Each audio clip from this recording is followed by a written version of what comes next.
నమస్తే welcome to our channel నేను ప్రియా కౌశిక్. చిన్నోడు పెద్దోడు మ్యాజిక్ మళ్ళీ చూపిస్తున్నారు థియేటర్లలో. అదేనండి సీతమ్మ వాకిట్లో సిరిమల్ల చెట్టు రిలీజ్ అయ్యింది.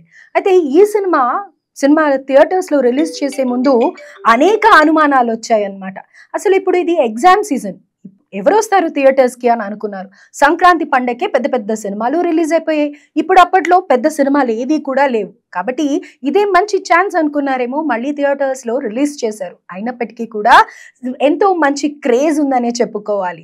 అయితే సినీ అభిమానులు ప్రతి ఒక్కళ్ళు కూడా సినిమా చూడటానికి వెళ్ళారు. రెస్పాన్స్ అయితే సూపర్ గా ఉంది. సినిమా టికెట్స్ బుకింగ్ ఓపెన్ అని పెట్టగానే బుకింగ్స్ క్లోజ్ అనే బోర్డు పెట్టాల్సి వచ్చింది. అందరినీ ఆశ్చర్యానికి గురి చేశారు. అయితే ఇవాళ థియేటర్ ఇప్పుడు నేను చేస్తున్న సమయానికి థియేటర్ లో సినిమా ఆల్రెడీ రిలీజ్ చేశారు అండ్ వాళ్ళ రెస్పాన్స్ కూడా వచ్చింది. చూద్దాం ఎలా ఉందో. ఈ సినిమాకి ఇంత రెస్పాన్స్ ఎవరు ఊహించలేరు. అన్ని 2013 కి ఇప్పటికీ డిఫరెన్స్ లేదు. లైక్ అంటే అప్పుడు ఎంత బాగా ఫీల్ అయ్యామో ఇప్పుడు అంతే మంచిగా అనిపించింది. మూవీ థియేటర్ ఎక్స్పీరియన్స్ కానీ క్రౌడ్ కానీ. సో విన్నారు కదా, ఇది థియేటర్స్ దగ్గర ఉన్న గోల. అయితే ఈ సినిమా జనవరి 2013 11th రిలీజ్ అయింది. ఇప్పటికీ 12 ఏళ్ళు అవుతున్న అదే క్రేజ్. ఇప్పుడు మీరు ఎన్నో సార్లు చూసుంటారు, ఎన్నో ఛానల్స్ లో కూడా ఈ మూవీ వేయడం జరుగుతుంది. అప్పుడు కూడా రేటింగ్స్ హైగా చూపిస్తూ ఉంటాయి.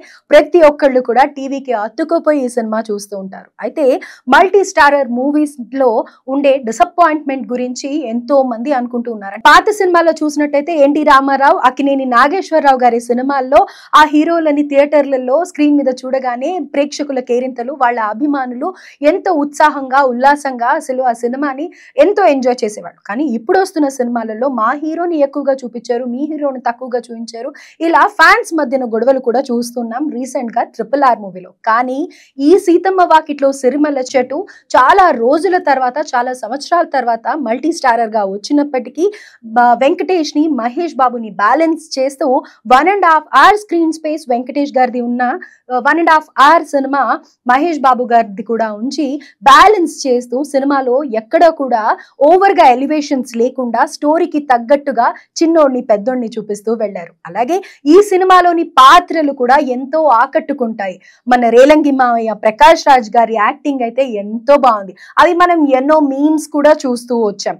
అలాగే ఆ సినిమా తర్వాత ఎవరైనా ఏదైనా కొంచెం మంచి పని చేశారంటే గనక రేలంగి మావయ్య అని చెప్పేసి అలా మాట్లాడేవాళ్ళు కూడా. అండ్ ఇంకో పెక్యులర్ క్యారెక్టర్ అయిన రావు రమేష్ గారిది, ఎవరినన్నా చూపించండి వీడిని అన్న డైలాగ్ ఇప్పటికీ కూడా వాడుతూనే ఉంటున్నాం. అది మీ అందరికీ కూడా తెలుసు. అలాగే సినిమాతో పాటు సినిమాలోనే ఎక్కడ కూడా డిస్టర్బ్ కాకుండా మ్యూజిక్ కూడా ఎంతో అద్భుతంగా ఉంది అని చెప్పుకోవచ్చు. అంతెందుకు సీతమ్మ వాకిట్లో సిరిమల్ల చెట్టు అనే title song Telugu back drop లో అసలు ఎంత అద్భుతంగా వచ్చిందో అందరికీ తెలిసిందే.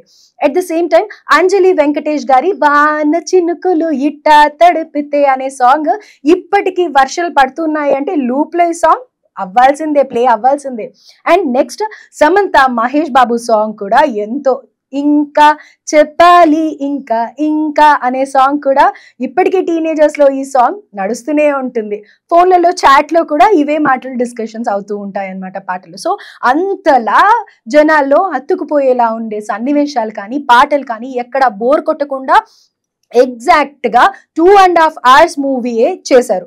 మామూలుగా చూస్తూ ఉంటాం మల్టీ స్టారర్ అంటే లెంత్ కొంచెం ఎక్కువ అవుతూ ఉంటుంది. వాళ్ళకి తగ్గ ఎలివేషన్స్ ఉండాలి, వాళ్ళకి తగ్గ స్క్రీన్ స్పేస్ ఉండాలి, 3 hours మినిమం ఉంటుంది. అండ్ రీసెంట్ గా వచ్చిన సినిమాలు కూడా అంతే లెంతీ మూవీస్ ఉన్నాయి. కానీ ఈ సినిమాని కరెక్ట్ గా ప్రేక్షకుడికి ఎక్కడ బోర్ కొట్టకుండా శ్రీకాంత్ అడ్డాల అచ్చ తెలుగు సినిమా బ్యాక్ డ్రాప్ లో తీసిన మూవీ ప్రతి ఒక్కరింట్లో ఉండే క్యారెక్టర్స్ ని, సంఘటనల్ని తీసుకొని సన్నివేశాలుగా మార్చి స్క్రీన్ మీద ప్రజెంట్ చేయడం ఎంతో అద్భుతంగా అనిపించింది. వెనకాల జనాలు ప్రేక్షకుల్లో మన ఇంట్లోనే చుట్టాలు ఉన్నారా అన్నట్టుగా అంతమంది చుట్టాలని చూపించడం, పిల్లల కోలాహలం, ఇవన్నీ కూడా ఎంతో అద్భుతంగా అనిపించాయి. సో ఈ సినిమాలో బామ్మ క్యారెక్టర్ నిజంగా ప్రతి ఒక్కరింట్లో కూడా ఇలాంటి బామ్మ ఉంటే బాగుండ్రా అని అనిపిస్తుంది.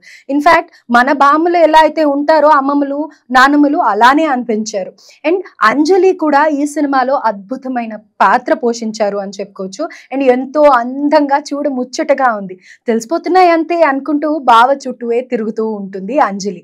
అలాగే తల్లి క్యారెక్టర్ జయసుధా గారు చాలా అద్భుతంగా పోషించారు. హస్బెండ్ మాటకి విలువనిస్తూ, అలాగే చిన్నోడిని పెద్దోడిని బ్యాలెన్స్ చేసుకుంటూ, పెద్దోడికేమో విపరీతమైన కోపం, ఎవరి మాట వినడు. చిన్నోడేమో విపరీతమైన కోపం అని చెప్పుకోలేము, ఎవరి మాట వినడు, ఎవరికి తగ్గి ఉండాలి అని అనుకోడు. అఫ్ కోర్స్ మీరు కూడా అంతే ఉండొచ్చు పెద్దోళ్ళు అయ్యి ఉంటే. అండ్ చిన్నవాడు మహేష్ బాబు అందరినీ కలిపేసుకుంటూ అందరిలోనూ కలిసిపోతూ తిరుగుతూ ఉంటారు చిన్నోడు.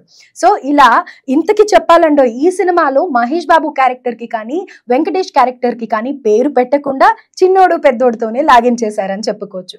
అయితే ఇప్పుడు ఇలాంటి సినిమాలు పాసిబుల్ అవుతుందా అనుకుంటే కొంచెం కష్టం అనే చెప్పుకోవాలనిపిస్తుంది. ఎందుకంటే ప్రతి ఒక్క హీరో కూడా రెమ్యూనరేషన్ చాలా ఎక్కువగా ఉంది.